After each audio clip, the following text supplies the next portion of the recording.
Gold, trusted gold buyers. మీరు తాకట్టు పెట్టిన బంగారాన్ని విడిపించి ఈ రోజు ఉన్న మార్కెట్ ధరకు కొనబడను.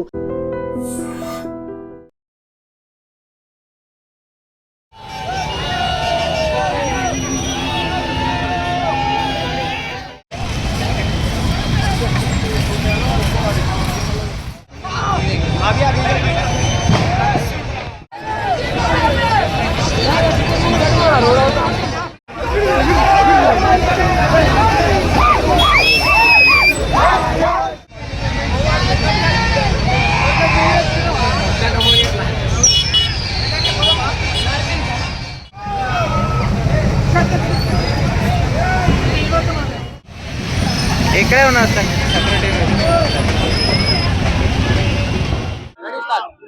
ఇంతవరకు ఇండియా వరుసగా 2 కొట్టింది. హ్యాట్రిక్ అయ్యే ఛాన్స్ ఉంది అన్న. వరుసగా 2 కాదన్న 3. 2024 world cup Rohit Sharma, ICC champions trophy Rohit Sharma. ఇప్పుడు యంగ్స్టర్స్ తో సూర్య కుమార్ యాదవ్, సూర్య ముంబై కా షేర్, ఇండియా కా షేర్.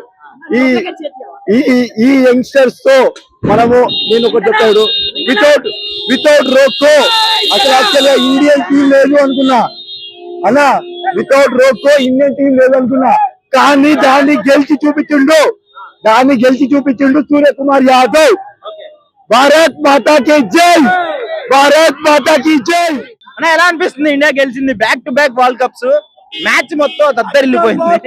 బాయ్ మ్యాచ్ కాదు బాయ్, ఒక్క మ్యాచ్ కాదు, ఆల్ ఓవర్ ఇండియా పాకిస్తాన్ ఇచ్చి ఓడేస్తుంది. కానీ ఇండియా ఇప్పుడు న్యూజిలాండ్ మనది ఎప్పటి నుంచో మన కోరిక, కానీ ఇప్పుడు ఏదైతే అయిందో చాలా మంచిగా అయింది. సేమ్ అలాగే అవుతుంది. జై అలా అనిపిస్తున్నా బ్రదర్.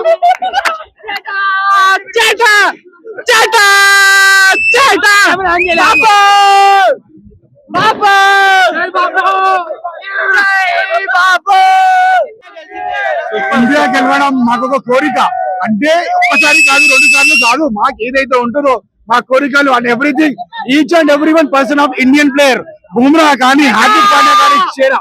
సో ఇవన్నీ మాకేవైతే కోరికలు ఉన్నాయో స్టెప్ బై స్టెప్ అయిందని కోరుకుంటున్నాం. చాలా చాలా బ్యాటింగ్ అయితే మస్తు ఎంజాయ్ చేస్తాము. మొత్తం 6 4 గట్టి కొట్టుడు అంతే. SRH, ఆరెంజ్ ఆర్మీ, ఇండియా అంతే. ఇలాంటి మ్యాచ్లు ఎన్నెన్నో గెలవాలని చాలా కోరికలతో ఉన్నాము. ఈ మ్యాచ్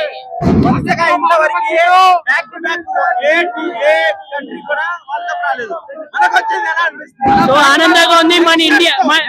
మన ఇండియా అంటే గర్వపడేలా చూపించారు. ప్రతి ఒక్క కంట్రీకి మన ఇండియా భయపడేలా చూపించింది. ఇది మన ఇండియా. సో ఇండియా అనేది చిన్న మాట కాదు, ఇండియా అంటే ఇండియా. ఒక్కసారి స్టాంప్ పడిందా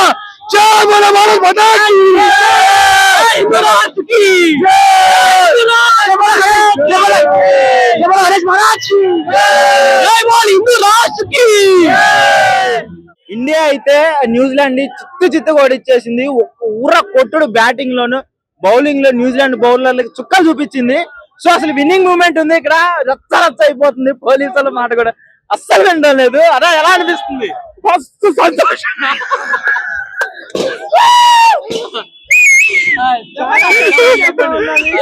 ఇండియాకి వెళ్ళడం చాలా సంతోషంగా ఉన్నది. మన వాళ్ళు అందరూ చాలా బాగా బ్యాటింగ్ చేసి మన ఇండియాని గెలిపించినందుకు టీమ్ ఇండియాకి కంగ్రాచులేషన్. బ్యాటింగ్ ఎలా ఉందన్న? ఇక అక్కడ Sanju Samson, KCR. Okay, so match మాత్రం ఇక్కడ గందరగోళం ఉంది. ఇక్కడ మూమెంట్ అలా ఉంది చెప్పండి. ఇక్కడ అయితే పోలీసు వాళ్ళు అయితే మస్తు దాస్తారు, ఎంజాయ్ ఇస్తలేరు. లాఠీలు తీసుకొని ఎమ్మడే పడుతున్నారు. అది ఎమ్మడి కూడా అట్లా సో ఇది ఇక్కడ పరిస్థితి. రచ్చ అయిపోతుంది ట్రైన్. అసలు గ్యాంగులు మొత్తము.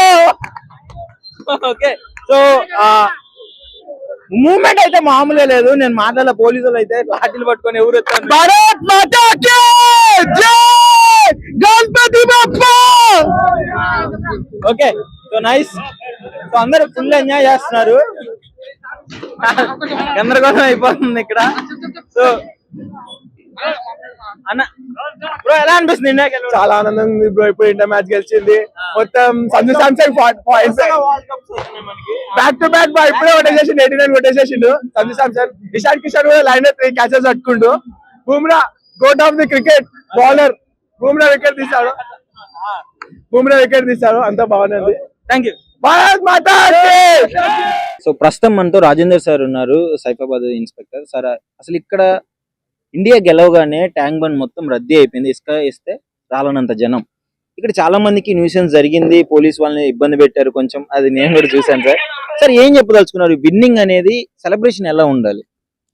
చెప్తున్నాను కదా, విన్నింగ్ సెలబ్రేషన్ అనేది మన ఇంట్లో జరుపుకుంటే మంచిది, ఏదైనా క్లోజ్డ్ దాంట్లో జరుపుకుంటే మంచిది. ఎమర్జెన్సీ వేసు, హైవేసు, రోడ్లు ఇటువంటి దాన్ని యూజ్ చేస్తే చాలా ఇబ్బందికరంగా ఉంటుంది.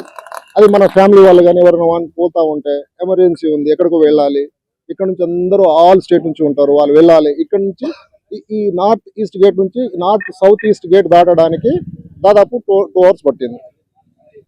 అవునా కదా, అంత క్రౌడ్ ఉండే. అదే మేము యాక్షన్ తీసుకోకపోతే పొద్దున్న దాకా ఇట్లే ఉంటుండే.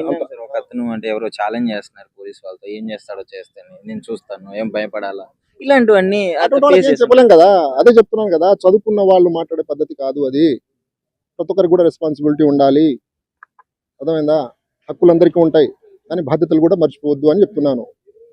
హక్కులు అందరికీ ఉంటాయి, బాధ్యతలు కూడా ఉంటాయి. ఆ బాధ్యతలను కూడా మనం నెమరేసుకోవాలా, మన బాధ్యత ఏంటి అనేది. పోలీసులు చేస్తేనే కాదు, ప్రతి ఒక్క సిటిజన్ కూడా రెస్పాన్సిబిలిటీ ఉండాలి. సో ఫైనల్లీ ఇప్పుడు కొంచెం రష్ అయింది, గందరగోళం అయిపోయింది, బట్ ఇండియా గెలిచింది. సో ఆ హ్యాపీనెస్ ఎలా ఉంది సార్? ఇండియా గెలిచింది హ్యాపీనెస్ అంటే, నేను కూడా 250 స్కోర్ ఎప్పుడైతే అయిపోయిందో ఇక మాకు ఈరోజు గట్టిగా ఉంటుంది అనుకున్నాను, అదే విధంగా అయింది. బట్ ఏంటంటే ఇక ఉంటది, బట్ ప్యూర్లీ డామినేషన్ గేమ్ అయిపోయింది, ఇండియా ఈజీగా గెలుస్తుందని అర్థమైపోయింది కాబట్టి ఇంత రష్ ఉంది కదా. సార్ ఇంకో క్వశ్చన్ అంటే, మీరు డ్యూటీ చేయాలి యాజ్ ఏ ఇండియన్ గా, హ్యాపీనెస్ అంటే ఎలా బ్యాలెన్స్ అయింది సార్? ఇక్కడ డ్యూటీ చేసుకుంటే మర్చిపోయి ఉంటారు నాకు తెలిసి, ఇండియా గెలిచింది వీళ్ళని కంట్రోల్ చేయడమే పనిగా పెట్టుకున్నారు. లేదు అట్లేం లేదు, మాకు కూడా ఉంటది. మేము కూడా పోలీస్ వాళ్ళం అంటే ఎక్కడి నుంచో ఊడిపడం కదా, మేము కూడా మనుషులమే కదా, మాకు కూడా ఎంజాయ్మెంట్స్ అంటే చేయాలి ఉంటది, బట్ చేయలేకపోతాం. ఓకేనా, పబ్లిక్ ఆనందం మా ఆనందం అనుకుంటాం, కానీ ఆ ఆనందము హద్దులు దాటొద్దని అనుకుంటాం. బీర్ బాటిల్స్ కూడా ఎక్కడ పడితే అక్కడ ఉన్నాయి సార్ రోడ్డు మీద. నేను చెప్తున్నాను కదా, నేను చెప్పేది అదే కదా, ప్రతి ఒక్కరు కూడా రెస్పాన్సిబిలిటీ ఉండాలి, బాధ్యత ఉండాలి అని అంటున్నాను. అందుకోసమే అన్ని పోలీస్ వాళ్ళు కంట్రోల్ చేయాలంటే కాదు, ప్రతి ఒక్కరు కూడా నా సిటీ మంచిగా ఉంచుకోవాలా.